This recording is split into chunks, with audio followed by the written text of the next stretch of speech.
का कुत्सित प्रयास करना ये समाज के लिए हितकारी नहीं है। ऐसे ही पथभ्रष्ट तथा लोगों को गुमराह करने वाले व्यक्तियों में से एक है बड़ौदा का वैद्य अमृत प्रजापति, जिसका कहना है, मैं योग सीखने के उद्देश्य से आश्रम में आया था। वैद्य होने के कारण यहाँ मुझे बीमारों को देखने की सेवा दी गई। मेरा वेतन 15,000 रुपए निश्चित किया गया था। मैं आश्रम में 18 साल रहा हूँ और मैंने कई साल तक आश्रम में व्यभिचार देखा। इसी कारण से मैंने आश्रम छोड़ने का निश्चय किया, लेकिन आश्रम छोड़ते समय मुझे मेरा बैलेंस कैश नहीं लौटाया गया। ऐसे और भी कई मनगढ़ंत और निराधार आरोप लगाने वाले इस शख्स की हकीकत जानिए। क्या अमृत प्रजापति को वेतन दिया जाता था? बिल्कुल नहीं। वैद्य अमृत प्रजापति आश्रम में सेवा साधना के लिए आया था तथा मरीजों की चिकित्सा सेवा में जुड़ गया था। संस्था ने उसे कभी भी पगारदार नौकर के रूप में नहीं रखा और न ही उसके साथ वेतन संबंधी कोई लिखित करार भी किया था। क्या अमृत प्रजापति खुद आश्रम छोड़कर गया या उसे आश्रम से निकाल दिया गया? अमृत प्रजापति के खिलाफ मरीजों की कई प्रकार की शिकायतें आती थीं, जैसे मरीजों से पैसे लूटना, आश्रम में आने वाले मरीजों को अपने प्राइवेट दवाखानों व पंचकर्म सेंटर्स पर बुलाकर भर्ती करना और गलत उपचार करना, महिला रुग्णों के साथ जांच के बहाने अभद्र व्यवहार करना आदि। वैद्य अमृतलाल प्रजापति को मैं सन 2000 से जानती हूँ। सन 2000 से मैंने धन्वंतरी आरोग्य केंद्र साबरमती अहमदाबाद आश्रम में सेवा देना चालू की। पहले मेरे मन में उनके प्रति आदर भावना थी, क्योंकि मैं ऐसा समझ रही थी कि अपने गुरु के दैविक कार्य में सहभागी हो रहे हैं और हजारों हजारों मरीजों की उनके द्वारा सेवा हो रही है। लेकिन जिस समय मैं सेवा के कारण उनके साथ जुड़कर सेवा करते समय नजदीकी से मैंने जब उनको देखा, तब मेरी सारी कल्पनाएं उनके विषय में जो मेरा आदर था वो धीरे धीरे हटने लगा। आश्रम में दूर दूर से आने वाले गरीब मरीज, उनसे हजारों रुपए लूटना, उनको भ्रमित करना, उनको गुमराह करना। आश्रम में चिकित्सा लेने के लिए जो श्रद्धा से आते हैं साधक, अथवा जो साधक नहीं, ऐसे भी कई लोग आश्रम का नाम सुनकर के यहाँ आने से हजारों लाखों लोग स्वस्थ हो चुके, उनकी बीमारियां मिट चुकी है, ये सुनकर कई हजारों लोग यहाँ आते हैं।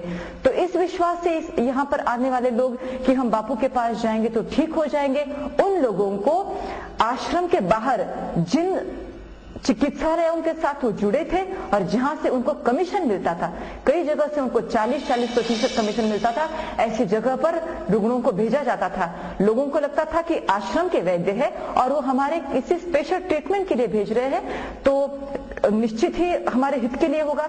लेकिन वो नहीं जानते थे कि ये पैसे लूटने के लिए उनके साथ ऐसा किया जा रहा है। वो वहां जाते थे, 15 दिन, 20 दिन, किसी किसी को 30 दिन तक कहीं कहीं एडमिट किया जाता था और उनसे एक एक दिन के हजार रुपए, एक महीने के 30-30 हजार रुपए लिए जाते थे।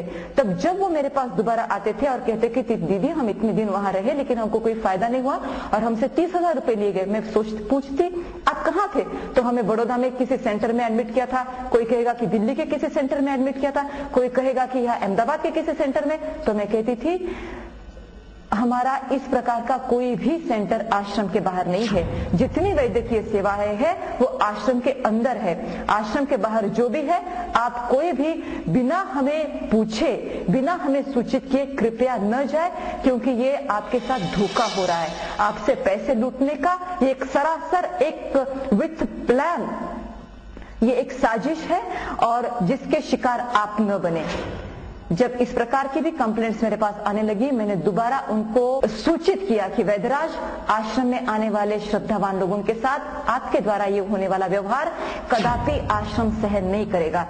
कई बार इमरजेंसी केस में भी वो केवल फोन से ही सलाह देता था, रूबरू जांच करने का कष्ट तक नहीं लेता था। श्रद्धालु भोले भाले भक्तों का उन अन्य डॉक्टरों को केस रेफर करता था जिनके साथ में उसका कमीशन का सेटिंग होता था। सुनिए उन व्यथित हृदय मरीजों की कहानी उन्हीं की जुबानी। मेरा नाम मेहर चंद है। मैं दिल्ली सेक्टर 8 रोहिणी रहता हूँ। मेरा हार्डवेयर का व्यापार है चावड़ी बाजार दिल्ली में। मैं काफी समय से बीमार चल रहा था और मुझे पता लगा कि वैद्य द्वारा आयुर्वेदिक चिकित्सालय चलाया जाता है। मैं धीरे धीरे पता करते एक दिन उनके यहाँ पहुंचा तो वहां मुझे वैद्यराज अमृत भाई मिले। मैं वैद्य जी से दिखाने के लिए अंदर गया। उसके बाद उन्होंने मेरे से कहा भाई कुछ टेस्ट करवाने पड़ेंगे। पहले तो उन्होंने मेरे को बड़े नॉर्मल से टेस्ट बताए। मैंने टेस्ट करवाए। वो हमारे यहाँ आए फिर एक दिन रुके। उस बातों बातों में फिर उन्होंने मेरे को बताया भाई कुछ और भी मरीज हों, आपके रिश्तेदार वगैरह हों जिनका असाध्य रोग हों, जो ठीक ना हो पा रहे हों, तो मैं उनको भी ठीक कर देता हूँ। इस दौरान मैंने उनसे कहा भाई चलो मैं बात करूंगा। हमारे यहाँ कई दुकानदार भी थे, उनसे मैंने बात करी तो कईयों को मैंने घर बुलाया भी। तो उन्होंने कहा जी, घर बुलाने पर मैंने उनको वहां बिठाया। वैद्य जी ने उनको देखा। उनको देखने के बाद उन्होंने उनसे कहा भाई किसी को कुछ टेस्ट कराने पड़ेंगे, किसी को ये भयंकर टीबी का रोग है, किसी को हो सकता है कैंसर हो जाए, इसके लक्षण ऐसे दिखाई दे रहे हैं, वैसे दिखाई दे रहे हैं। उसके बाद उन्होंने धीरे धीरे उनसे पैसे मांगने शुरू करे कि भाई मेरे को 10,000 रुपये आप जमा कराओ, 2,000 रुपये आप जमा कराओ, 1,500 रुपये, 1,000 रुपये, किसी को कितने, किसी को कितने। कहते कहते सब ने धीरे धीरे पैसे जमा कराने शुरू कर दिए। जमा कराने शुरू कर दिए तो उसके बाद उन्होंने कहा भाई इनका ये इलाज होगा, किसी का कुछ इलाज होगा, किसी का कुछ इलाज होगा। उन्होंने कहा भाई अब अगली बार आऊंगा तो बात करूंगा। अगली बार आए तो उन्होंने फिर सबसे वही टेस्ट करवाने के लिए कहा, दवाइयां दी। कईयों का कुछ रोग ऊपर नीचे हुआ होगा, कुछ ठीक हुआ या नहीं हुआ। उन्होंने जो संपर्क नंबर मेरे को दिया था उस संपर्क नंबर पे मैंने फोन करा एक दिन। मैंने कहा पता तो करूं वैद्य जी का कि आज आ रहे हैं या कब आ रहे हैं। लेकिन मैंने संपर्क किया तो वहां मेरे को पता चला कि भाई वो तो नंबर ही नहीं मिल रहा उनका, वो नंबर ही कट गया है। तो मैंने आश्रम के नंबर पर फोन करा, तब मुझे पता लगा कि वो तो आश्रम ही छोड़ गए हैं। मैं हीना टक्कर डोंबिवली में रहती हूँ। 1998 में मेरा भाई भरत, जो उसका दोनों किडनियां फेल हो गई, हमें डॉक्टर से पता चला।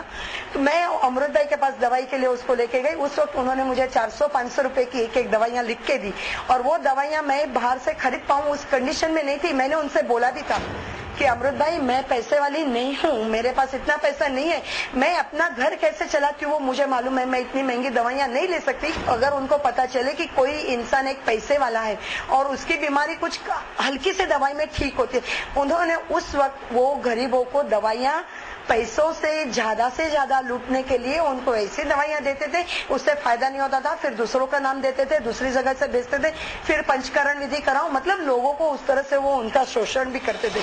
तो वो खुद ही गलत आदमी, और जो खुद गलत रहेगा वो कभी सच्चाई को पहचान नहीं पाएगा। वो खुद ही चरित्रहीन आदमी है। वो दूसरों के चरित्रों के लिए क्या बात करेगा। वो गरीबों को ज्यादा पैसा लेके दवाइयां देता था, वो खुद ही जो शोषण करता था, वो अमृत वैद्य हो ही कैसे सकता है। वो तो खुद जहरीला सांप है। उसके इस अनुचित व्यवहार के लिए उसे बार बार समझाए जाने पर भी जब उसके व्यवहार में परिवर्तन नहीं आया तब उसे आश्रम से निकाल दिया गया। ये रहा वो दृश्य जब अमृत प्रजापति को आश्रम से निकाल दिया गया था। आपका है तो केवल लोगों का शोषण करना हो गया है, पैसा कमाने का सिद्धांतों से बिल्कुल विपरीत है। और उसके लिए हम आश्रम वाले आपको मदद करें, आश्रम की ओर से आपको अलग अलग स्थान पर पैसा से मिलने का मौका दे। ये तो शोषकों को समर्थन देने की बात है। इससे तो सिद्ध होता है कि आप लोगों का केवल धन ही ग्रहण नहीं करते, उनके स्वास्थ्य की हानि नहीं पहुंचाते, श्रद्धा भी उनसे छीन लेते हैं और उनको अपने सदगुरु से विमुख करने का महापाप कर रहे हैं और इस आश्रम का ही अन्न खाते हुए कर रहे हैं। यहाँ तक आपको गुरु जी ने करुणा कर करके क्षमा देते देते आपको सुधरने के मौके दिए, लेकिन आप और आगे बढ़ते ही गए और अब से आश्रम की ओर से किसी भी जगह पर उनका जाना निषिद्ध है। अब अभी अपना सामान पे करके निकल जाए। आश्रम से निकाले जाने के बाद अमृत प्रजापति अपने चिकित्सालयों के प्रचार पत्रक आश्रमों के बाहर तथा सत्संग स्थलों पर बांटने लगा। अपने प्राइवेट दवाखाने आश्रम से जुड़े हुए हैं ऐसा गलत प्रचार करके मरीजों को गुमराह करने लगा। आज भी उसकी ऐसी हरकत